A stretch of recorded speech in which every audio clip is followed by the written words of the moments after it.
Bonjour tout le monde, ici Yannick. Je prends un moment aujourd'hui pour vous faire une petite annonce spéciale. C'est une annonce que je fais en ayant pris le temps de réfléchir. C'est pas une annonce qui est super facile à faire pour moi. Pourtant, elle pourrait l'être assez banale pour plusieurs d'entre vous qui regardez cette vidéo. Mais pour moi, c'est quand même une grande décision. Euh, donc, comme j'ai toujours dit, et comme j'ai toujours voulu donner l'exemple, lorsqu'on a un objectif, c'est le fun, comme on dit en bon québécois, que les actions que tu prends, ça rime avec tes babines, ou en anglais, you gotta walk the talk. Et aujourd'hui, c'est pour cette raison-là que je prends cette décision-là et que je vous l'annonce. Donc, après avoir passé beaucoup de temps sur les réseaux sociaux, là où j'essaie de construire euh, les gens que je veux aider, évidemment, c'est là que je les rencontre le plus dans la vie de tous les jours aussi, mais bon, c'est évident que j'ai accès à beaucoup plus de gens en ligne pour faire des rencontres et pour pouvoir aider un maximum de gens. Et la réponse dans le monde francophone, elle est beaucoup plus petite et difficile à avoir. Et j'ai remarqué que les réponses sont plus difficiles. C'est plus difficile d'avoir des conversations et de discuter, de connecter en fait avec les gens en ligne en français. Donc, la population, elle est beaucoup plus petite, évidemment, ici au Québec. Et sinon, je dois sortir du pays. Et bon, j'ai rencontré plusieurs occasions où j'ai vu qu'il y avait une difficulté à ce niveau-là.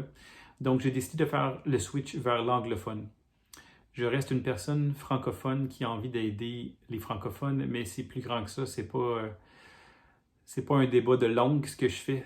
C'est pas les francophones que je veux aider, puis c'est pas les anglophones, puis c'est pas les Italiens. C'est un maximum de gens sur la planète, comme vous le savez. Donc, je vais accompagner un maximum de gens à atteindre leur but, à réaliser leur plein potentiel. Donc, en focusant sur les francophones seulement, je trouvais que ça limitait énormément l'aide que je pouvais apporter au monde. Donc, je vais faire un switch à partir de maintenant pour des posts qui sont anglophones. Je vais continuer de répondre en français. Je sais qu'il y a beaucoup de Québécois qui sont bilingues et je vais répondre toujours en français à chaque fois qu'il y aura des gens francophones qui vont m'écrire. Et j'espère que je pourrai atteindre mon objectif le plus rapidement possible, c'est-à-dire de faire grandir beaucoup ce projet-là jusqu'au point où je pourrai avoir de l'aide, où il y aura des gens qui pourront traduire pour moi les vidéos que je fais en anglais, les traduire en français. Évidemment, je souhaite de tout mon cœur avoir le plus grand succès ici au Québec, à Montréal, de toucher un maximum de gens, mais j'ai l'impression qu'il faut peut-être que je passe par ailleurs pour pouvoir revenir dans mon patelin. Donc voilà, ça va être un switch vers l'anglais. Vos commentaires sont toujours bienvenus. Vos questions en français sont toujours bienvenues.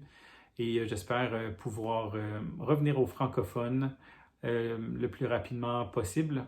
Mais comme je vous ai expliqué un peu plus tôt, mon objectif est d'atteindre un maximum de gens. Et la langue anglophone étant la langue internationale, c'est pour cette raison-là que je fais le switch aujourd'hui. Pour ce qui est de mon coaching, les clients que j'ai en ce moment, évidemment, je continue en français et j'espère avoir un maximum de clientèle en français parce que j'ai un grand désir d'aider les gens qui sont près de moi. Et sinon, bien, je serai maintenant ouvert aussi aux gens qui sont anglophones. Donc, au plaisir de pouvoir avancer avec vous et n'hésitez pas à commenter. Merci.